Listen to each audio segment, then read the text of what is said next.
Ram Ram friends, ఆగండి. మీరు తల మీద క్యాప్ లేకుండా సెల్యూట్ చేస్తున్నారా? అయితే మీరు తెలియకుండానే మన ఆర్మీ రూల్స్ ని బ్రేక్ చేస్తున్నారు. అది గౌరవం కాదు, అగౌరవం. అసలు క్యాప్ లేకుండా ఎలా నిలబడాలి? అలాగే ఆర్మీ, నేవీ, ఎయిర్ ఫోర్స్ ఎందుకు వేరువేరుగా సెల్యూట్ చేస్తాయి? ఈ సీక్రెట్స్ తెలిస్తే మీ మైండ్ బ్లాక్ అవుతుంది. మొదట ఇండియన్ ఆర్మీ.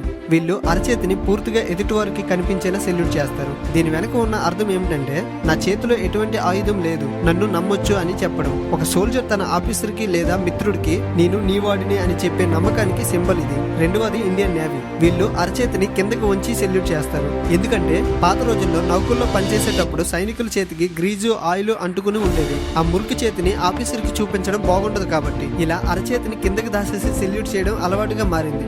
అదే ఇప్పుడు రూల్ అయిపోయింది. మూడవది ఇండియన్ ఎయిర్ ఫోర్స్. వీళ్ళు భూమికి ఆకాశానికి మధ్యలో అంటే 45 డిగ్రీల కోణంలో సెల్యూట్ చేస్తారు. దీని అర్థం మేము ఆకాశం పైకి ఎగురుతున్నాం అని చెప్పడం. ఇది వాళ్ళ ప్రోగ్రెస్ కి సింబల్. ఇక స్టార్టింగ్ లో చెప్పిన పాయింట్, క్యాప్ లేకపోతే సెల్యూట్ ఎందుకు చేయకూడదు? ఎందుకంటే ఫ్రెండ్స్, మనము సెల్యూట్ చేసేది ఆ మనిషికి కాదు, ఆ యూనిఫామ్ కి, ముఖ్యంగా ఆ క్యాప్ మీద ఉండే సింహానికి. కాబట్టి తల మీద క్యాప్ లేనప్పుడు లేదా సివిల్ డ్రెస్ లో ఉన్నప్పుడు జస్ట్ సావధానం, అటెన్షన్ లో నిలబడితే చాలు, చెయ్యి పైకి లేపకూడదు.